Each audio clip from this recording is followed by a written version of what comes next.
তারেক রহমানের সাদা দিলে যেন কাদা লাগিয়ে দিলেন স্থানীয় সরকার প্রতিমন্ত্রী মীর শাহে আলম। বাংলাদেশে ক্ষমতার পালাবদল হলে শুরু হয় নাম পরিবর্তনের এক অদ্ভুত খেলা। স্থানীয় সরকার প্রতিমন্ত্রী মীর শাহে আলম জনাব, ওনার এলাকার দুটো উপজেলায় কয়েকটা ইউনিয়ন হয়েছে। একটা ইউনিয়নে ওনার পরিবারের, ওনার বংশের নামে, মীর বাড়ি বংশের নামে একটা ইউনিয়নের নাম করা হয়েছে। ওনার দুই সন্তানের নামে, দিগন্ত এবং সীমান্ত, দুই সন্তানের নামে দুটো ইউনিয়নের নাম করা হয়েছে। এটা যদি বর্তমান সময়ের একটা পরিস্থিতি হয়, এই যে আমাদের প্রভাব বলয় তৈরি করা, মীর শাহে আলমের কাছে ওনার দখলে চলে গেছে। ওনার দুই ছেলের নাম দিছে, একটা নাম সীমান্ত, সীমান্ত ইউনিয়ন, আরেকজনের নাম দিগন্ত, দিগন্ত ইউনিয়ন। নিজে কাজটা করছে, দেখেন মাননীয় প্রধানমন্ত্রী, এটাও দেশের মানুষ মাইনা নিবে না। রাষ্ট্র নিয়ে তাদের মাথা ব্যথা নাই, তারা ইউনিয়ন ছেলের নামে দিয়ে দিতেছে, এলাকার নাম ছেলের বাপের নামে দিতেছে। তার কিন্তু একটা বউ আছে, মেয়ে আছে। আমরা দাবি করতেছি মাননীয় মন্ত্রীর বউর নামে জেলার নাম করা হোক, মেয়ের নামে আরেকটা উপজেলার নাম করা হোক। এই উপজেলার নাম জেলার নাম আমরা মানি না। মীর শাহে আলম স্থানীয় সরকার প্রতিমন্ত্রী, যে সরকারের মন্ত্রী মির্জা ফখরুল ইসলাম আলমগীর, সেই সরকারের প্রতিমন্ত্রী। তার বাপের বাড়ির নামে মীর বাড়ি, দুই ছেলের নামে মোট তিনটা ইউনিয়নের নামকরণ করা হচ্ছে তার উপজেলায়। বাংলাদেশে কোনো ভারতীয় দালালের জায়গা হবে না।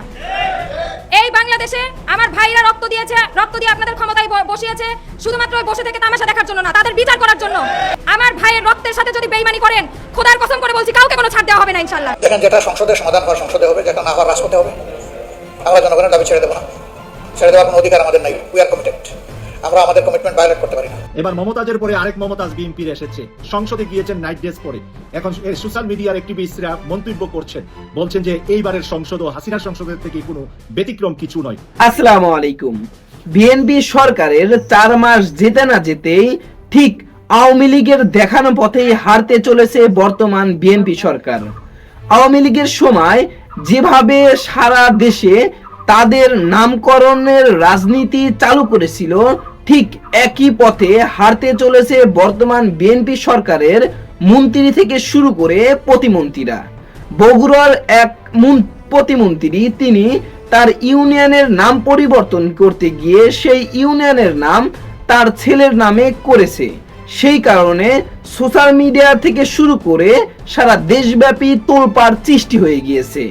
জানিয়ে ভিডিওর শুরুতেই বেশ কিছু ভিডিওর অংশ বিশেষ ইতিমধ্যেই দেখেছেন। মূলত আজকের এই ভিডিওটিতে সেই সকল ভিডিওর বিস্তারিত আলোচনা দেখতে পারবেন। ভিডিওর শুরুতেই যে সকল ভিডিও দেখেছেন তা থেকে হয়তো ইতিমধ্যেই আন্দাজ করতে পেরেছেন আজকের এই ভিডিওটি কতটুকু গুরুত্বপূর্ণ হতে চলেছে। অতএব চলুন কথা না বাড়িয়ে একটি লাইক দিয়ে সম্পূর্ণ ভিডিওটি দেখে আসি। তারেক রহমানের সাদা দিলে যেন কাদা লাগিয়ে দিলেন স্থানীয় সরকার প্রতিমন্ত্রী মীর শাহে আলম। কয়েকদিন আগে স্বরাষ্ট্রমন্ত্রী সালাউদ্দিন আহমেদ, যাকে বলেছিলেন বাংলাদেশের সবচেয়ে পাওয়ারফুল মন্ত্রী। বাংলাদেশে ক্ষমতার পালাবদল হলে শুরু হয় নাম পরিবর্তনের এক অদ্ভুত খেলা। তবে প্রধানমন্ত্রী তারেক রহমান সেই নোংরা পথে হাঁটতে চাচ্ছিলেন না। তিনি ফিরিয়ে দিয়েছিলেন খোদ তার প্রয়াত মা সাবেক প্রধানমন্ত্রী বেগম খালেদা জিয়ার নামে প্রতিষ্ঠানের নামকরণের প্রস্তাব। কিন্তু তার এই ইতিবাচক উদ্যোগ ধাক্কা খেল নিজ জেলা বগুড়াতেই। মোকামতলার নবগঠিত 3টি ইউনিয়নের নামকরণ করা হলো খোদ প্রতিমন্ত্রী মীর শাহে আলমের পৈতৃক বাড়ি এবং তার দুই ছেলে সীমান্ত ও দিগন্তর নামে। এ নিয়ে দেশ জুড়ে তীব্র বিতর্ক শুরু হলে প্রতিমন্ত্রী জাতীয় সংসদে যে কৈফিয়ত দিলেন তাও স্বাভাবিকভাবে গ্রহণ করছে না সাধারণ মানুষ। খোদ বিএনপিপন্থী লোকজনই এখন উগড়ে দিচ্ছেন ক্ষোভ। তারা বলছেন, এমনটি হলে বিগত আওয়ামী লীগ সরকারের সাথে এই সরকারের পার্থক্য থাকলো কোথায়? দর্শক, গত মে মাসে বগুড়ার শিবগঞ্জ উপজেলা ভেঙে মোকামতলা নামে নতুন একটি উপজেলা গঠন করে সরকার। এলাকার মানুষেরা সরকারের এই সিদ্ধান্তে বেজায় খুশি, কিন্তু সেই আনন্দ নিমিষেই রূপ নিল তুমুল আলোচনা আর ফিসফাসে যখন জেলা প্রশাসকের সই করা সরকারি গেজেটটি ছড়িয়ে পড়ল। প্রশাসনিক পুনর্গঠনের অংশ হিসেবে সেখানে নতুন 4টি ইউনিয়ন গঠন করা হয়েছে। আধুনিক জেনারেল হাসপাতাল ও উন্নত প্রযুক্তি এবং অভিজ্ঞ চিকিৎসক দলের নিরলস প্রচেষ্টায় আমরা আছি আপনার পাশে। ডেল্টা হাসপাতাল, মায়ের মতোই যত্নশীল। এর মধ্যে একটির নাম স্বর্ণগ্রাম। এ নিয়ে কারো কোনো আপত্তি নেই, কিন্তু বাকি 3টি নাম দেখে সবার চক্ষু চরক গাছ। নামগুলো হলো মীর বাড়ি, সীমান্ত এবং দিগন্ত। খোঁজ নিয়ে জানা গেল স্থানীয় সংসদ সদস্য এবং স্থানীয় সরকার প্রতিমন্ত্রী মীর শাহে আলমের পৈতৃক বাড়ির নাম হচ্ছে মীর বাড়ি, আর তার দুই ছেলের নাম যথাক্রমে মীর শাকরুল আলম সীমান্ত এবং মীর সাকলাইন আলম দিগন্ত। ব্যাস, এরপরই শুরু হলো তুমুল আলোচনা সমালোচনা। কিন্তু কিভাবে প্রতিমন্ত্রীর ছেলেদের নামে ইউনিয়ন হয়ে গেল? জাতীয় দৈনিক সমকাল বলছে, গত 3 জুন শিবগঞ্জ উপজেলার এক সভায় খোদ বিএনপির এক স্থানীয় নেতা এই নামগুলোর প্রস্তাব করেন। সভায় উপস্থিত সবাই হাততালি দিয়ে তার সঙ্গে সঙ্গে পাশ করে দেন। এরপর উপজেলা প্রশাসন থেকে লিখিত প্রস্তাব যায় জেলা প্রশাসকের কাছে। জেলা প্রশাসক গেজেট জারি করে নামগুলো সিল মোহর করে দেন। যখন উপজেলা নির্বাহী কর্মকর্তা জিয়াউর রহমানের কাছে জানতে চাওয়া হয়েছিল নামগুলো কারা প্রস্তাব করেছে, তখন তার উত্তর ছিল কয়েকজন ব্যক্তি নামগুলো প্রস্তাব করেন, তবে কারো নাম নাকি তার মনে নেই। দর্শক, এই নামকরণের বিতর্ক শেষ পর্যন্ত গড়িয়েছে জাতীয় সংসদেও। সোমবার 2025-26 অর্থ বছরের সম্পূরক বাজেটের আলোচনা চলছিল। সেখানেই যেন এক রাজনৈতিক বোমা ফাটালেন জামায়াত ইসলামের সংসদ সদস্য মোহাম্মদ শফিকুল ইসলাম মাসুদ। তিনি সরাসরি স্থানীয় সরকার প্রতিমন্ত্রীর দিকে আঙুল তুলে বললেন, বিগত ফ্যাসিস্ট সময়ে নাম পরিবর্তনের যে সংস্কৃতি ছিল, আমরা তা থেকে বের হতে চেয়েছিলাম। প্রধানমন্ত্রী যেখানে নিজের পরিবারের নামে প্রতিষ্ঠানের নাম নাকচ করছেন, সেখানে প্রতিমন্ত্রীর মীর বংশ এবং তার দুই ছেলে সীমান্ত ও দিগন্ত নামে ইউনিয়নের নাম হচ্ছে। এই একই সংস্কৃতি তো আমাদের মাঝে আবারও ফিরে আসছে। মাগরিবের নামাজের বিরতির পর শুরু হলো আসল নাটক। চিফ হুইপ নুরুল ইসলাম মনির অনুরোধে স্পিকার হাফিজউদ্দিন আহমেদ প্রতিমন্ত্রী মীর শাহ আলমকে ব্যক্তিগত কৈফিয়ত বা ব্যাখ্যা দেওয়ার সুযোগ দিলেন। প্রতিমন্ত্রী মঞ্চে দাঁড়িয়ে যা বললেন তা শুনে সংসদের সরকারি দলের এমপিরা হয়তো টেবিল চাপড়ে বাহবা দিয়েছেন, কিন্তু সাধারণ মানুষের কাছে তা স্রেফ গাল গল্পের মতো লেগেছে। প্রতিমন্ত্রী দাবি করলেন, এই মিল কোনো ক্ষমতার অপব্যবহার বা উদ্দেশ্য প্রণোদিত নয়, বরং একেবারে মিরাকেল বা অলৌকিক ঘটনা। উনি কেন এর সঙ্গে আমার সন্তানদের নাম জড়িয়ে হলো? মিরাকেলে আমার সন্তানদের নামের সাথে মিলে গেছে ঠিকই, এরকম নামকরণ সীমান্ত এবং দিগন্তর বহু নাম বাংলাদেশের বিভিন্ন জায়গায় রয়েছে। তার যুক্তি ছিল, সৈয়দপুর ইউনিয়ন ভেঙে সীমান্ত ইউনিয়ন করা হয়েছে কারণ এটি গাবতলী ও সোনাতলা উপজেলার সীমান্তে অবস্থিত, আর দেউলি ইউনিয়নটি গাইবান্ধা জেলার সীমানার কাছে এবং মূল এলাকা থেকে অনেক দূরবর্তী। দূরে দিগন্তর মতো দেখায় বলেই নাকি নাম রাখা হয়েছে দিগন্ত। সৈয়দপুরের সাথে নাম মিল করে সীমান্তবর্তী হওয়ায় নতুন ইউনিয়নের নাম করেছেন সীমান্ত ইউনিয়ন, এবং আরেকটি ইউনিয়নের নাম ছিল দেউলি ইউনিয়ন, যেটি গাইবান্ধার একদম কাছে অনেক দূরবর্তী হওয়ার কারণে স্থানীয় প্রশাসন এবং জনগণের শুনানিতে সেই ইউনিয়নের নাম রেখেছে দিগন্ত ইউনিয়ন। দর্শক, প্রতিমন্ত্রীর সংসদে দাঁড়িয়ে যতই অলৌকিকতার যুক্তি দেন না কেন, বাস্তব চিত্রটা কিন্তু দেশের মানুষ ঠিকই বুঝে ফেলেছে। বিগত আওয়ামী লীগ সরকারের আমলে যেভাবে শেখ পরিবার বা দলীয় নেতাদের নামে রাস্তাঘাট, শিক্ষা প্রতিষ্ঠান, স্টেডিয়াম আর প্রশাসনিক অঞ্চলের নামকরণের হিড়িক পড়েছিল, মানুষ ভেবেছিল ক্ষমতার পরিবর্তনের পর সেই চাটুকারিতার সংস্কৃতির অবসান ঘটবে। বিশেষ করে তারেক রহমান যখন নিজের মায়ের নামেও নামকরণের প্রস্তাব ফিরিয়ে দিয়ে একটি নতুন ও সুস্থ রাজনৈতিক সংস্কৃতির বার্তা দিতে চাইলেন, ঠিক তখন তারই মন্ত্রিসভার একজন প্রতিমন্ত্রীর এমন কাণ্ড পুরো দলের ভাবমূর্তিকেই বড় সড় প্রশ্নবিদ্ধ করেছে। মানুষের মুখে মুখে এখন একটাই প্রশ্ন, নামের এই খেলা যদি চলতেই থাকে তবে আর পরিবর্তন এলো কোথায়? খোদ বিএনপিপন্থী বুদ্ধিজীবী ও লেখক ফাহাম আব্দুস সালামের কাছেও এই ঘটনা অত্যন্ত অবিশ্বাস্য ঠেকেছে। ক্ষোভ প্রকাশ করে তিনি সরাসরি বলেছেন, আপনারা মনে হয় হাসিনার আমল থেকে কোনো শিক্ষা নেননি, ধরাকে সরাজ্ঞান করা শুরু করেছেন। এই সমস্ত মেন্টালিটির কাজ আপনাদের কোথায় নিয়ে যাবে তা আপনারা ধারণা করতে পারছেন না। দুজন ব্যক্তিকে আজকে আপনাদের সাথে একটু পরিচয় করিয়ে দেব। এই দুজন ব্যক্তির পরিচয় আপনাদের জানা থাকা দরকার, এবং এই সমস্ত মানুষগুলোকে আমরা যখনই দেখি বারবার ভুল করে বসি, আর এই ভুল যাতে ভবিষ্যতে না হয় এই জন্যই তাদের পরিচয় আপনাদের সামনে থাকা জরুরি। আমরা স্টেপ বাই স্টেপ যাব। প্রথমে আমরা আপনাদের সামনে একটু পরিচয় করিয়ে দেব আমাদের বর্তমান স্বাস্থ্যমন্ত্রী। তাকে তো আপনারা সবাই চেনেন। কতটুকু চেনেন তাকে? তার কিন্তু বিরাট একটা পরিচয় আছে। পরিচয়টা কি জানেন? তিনি নিজের মুখে সেটা স্বীকার করেছেন। মনে পড়ে আপনাদের নির্বাচনের আগে তার নির্বাচনী প্রচারণা চালানোর সময় জনগণকে জোরহাত করে বলেছিলেন যে আল্লাহর ওয়াস্তে নির্বাচনের এই কয়টা দিন যাইতে দেন, আমি যে কত বড় জাউরা সেটা আমি হারে হারে বুঝিয়ে দেব।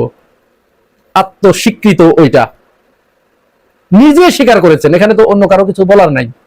এবং তিনি রিয়েলি যে কত বড় ওইটা সেটা এখন বাংলাদেশের জনগণ বুঝতে পারছে। সম্প্রতি তিনি 8 দিন হসপিটাল বন্ধ করেছেন তিনি।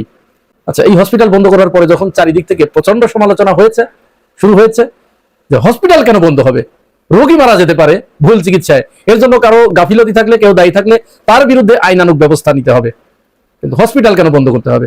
আমাদের দেশে তো শুধু 8 দিন হসপিটালে রোগী মারা যায় না, প্রত্যেকটা হসপিটালে রোগী মারা যায়, এবং কর্তৃপক্ষের যথেষ্ট গাফিলতি থাকে, এটাও সত্য।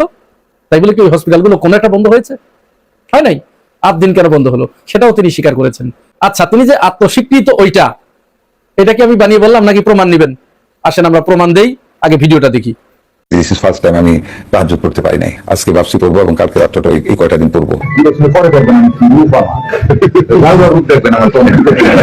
এই যে 8 দিন হাসপাতাল মানে ও টাকাও জবাব করবে, তার লাইসেন্স বাতিল করবো নাকি চুমা বুঝতে বলেন তো? কোটি কোটি টাকা নিয়ে ঘুরেছে আমার পিছনে।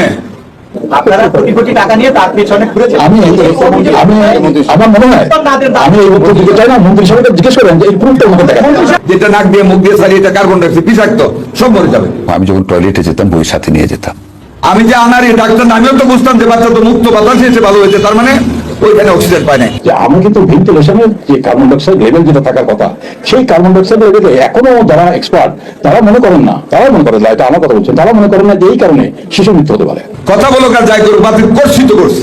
এই ভিডিওতে তিনি কি বলেছেন, কয়েকটা বিষয় কিন্তু বলেছেন। প্রথমে তিনি বলেন আমার জীবনে কোনোদিন তাহাজ্জুদ বাদ যায় নাই। এর আগে তাহাজ্জুদের কথা কে বলতো? কোনোদিন তাহাজ্জুদ বাদ যায় নাই ওই যে নারায়ণগঞ্জের কে যেন পালিয়ে গেছে এখন, তার নাকি কোনোদিন তাহাজ্জুদ বাদ যায় না এবং তার নেত্রীরও কোনোদিন তাহাজ্জুদ বাদ যায় নাই। তো তাহাজ্জুদ বাদ যায় নাই, তাই যদি এই অবস্থা হয়, বাদ গেলে কি অবস্থা হতো রে ভাই। এরপরে তিনি প্রথমেই শুরু করলেন 8 দিন দিয়ে।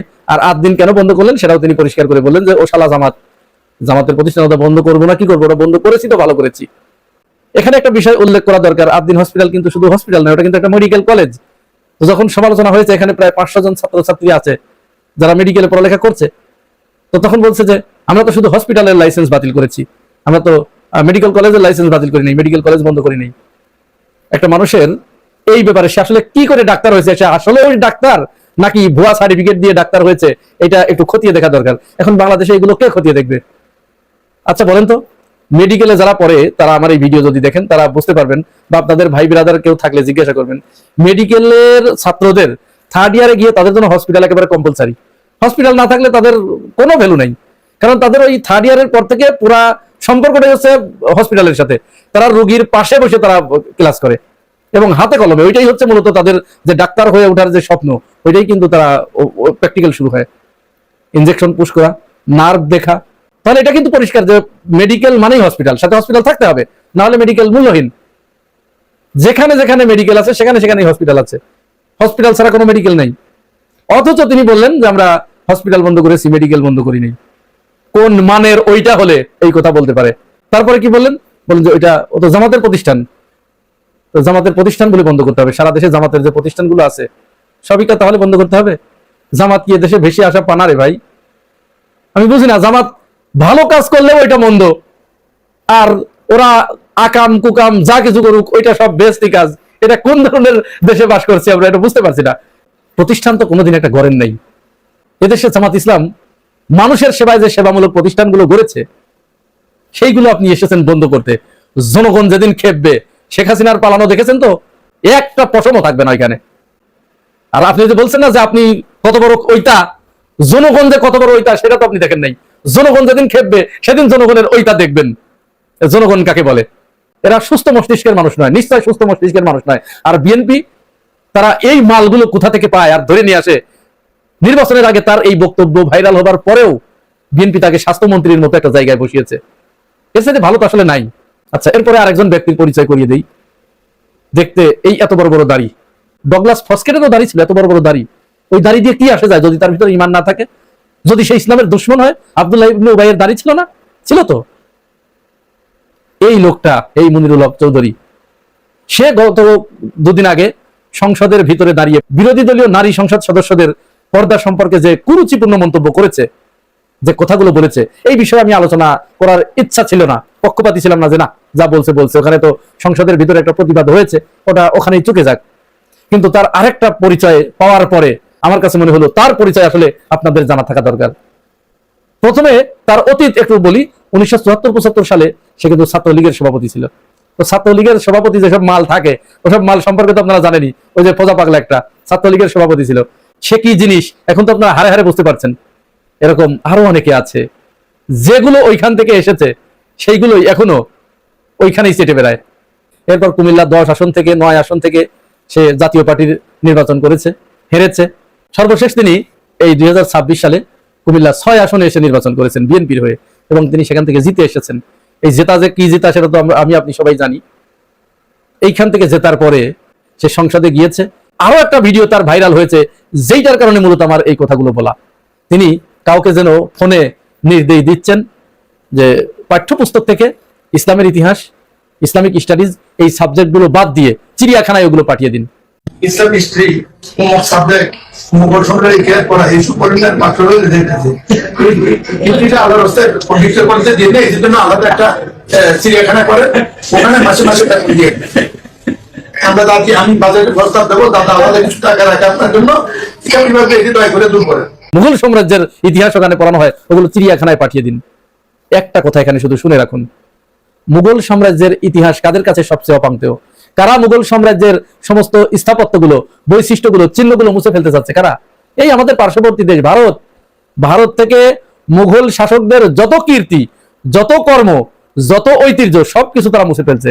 তাদের নির্মিত মসজিদগুলো তারা ভেঙে দিয়ে সেখানে মন্দির তৈরি করছে, এবং ওই মুঘল শাসকদের চরিত্র হননের জন্য মিথ্যা বয়ান তারা পাঠ্যপুস্তকে অন্তর্ভুক্ত করেছে, এবং তাদের চরিত্র বিকৃতভাবে তারা তাদের ছাত্রদেরকে, তাদের নাগরিকদেরকে শিক্ষা দিচ্ছে। তাহলে সমস্যাটা তো ওইখানে।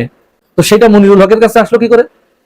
মনিরুল হককে নিয়োগ দিয়েছে ওখানে, ওখান থেকে বলেছে যে যাও, তুমি যাও, কিন্তু তোমার ড্রেস হবে কিন্তু এটা, তাকে বলে দিয়েছে। এবং এটা শুধু ভারত বলে দেয় নাই, ভারত এবং ইসরায়েল মিলে তাকে এই ড্রেস কোড দিয়ে, তার এই অবয়ব দিয়ে, তার এই সুরত দিয়ে বাংলাদেশে পাঠিয়েছে যে যাও, তোমার কাজ হবে এই এই পোশাক পরে তুমি ওদের ভিতরে মিশে থেকে তোমাকে দেখতে মনে হবে তুমি আল্লাহর ফেরেশতা মাত্র নাজিল হলে, কিন্তু তোমাকে কিন্তু এই এই কাজগুলো করতে হবে। আমি আশা করছি সম্পূর্ণ ভিডিওটি দেখেছেন, এবং এই ভিডিওর সাপেক্ষে আপনার কি মতামত সেটা অবশ্যই কমেন্ট বক্সে জানিয়ে যাবেন। ভিডিওটি ভালো লেগে থাকলে শেয়ার করতে ভুলবেন না। আমাদের এই চ্যানেলে নতুন হয়ে থাকলে চ্যানেলটি সাবস্ক্রাইব করে চ্যানেলের পাশে থাকবেন। আর যারা ইতিমধ্যেই চ্যানেলটি সাবস্ক্রাইব করেছেন তাদেরকে অসংখ্য ধন্যবাদ। দেখা হবে নতুন কোনো ভিডিও নিয়ে, ততক্ষণ সবাই সুস্থ থাকবেন। আল্লাহ হাফেজ।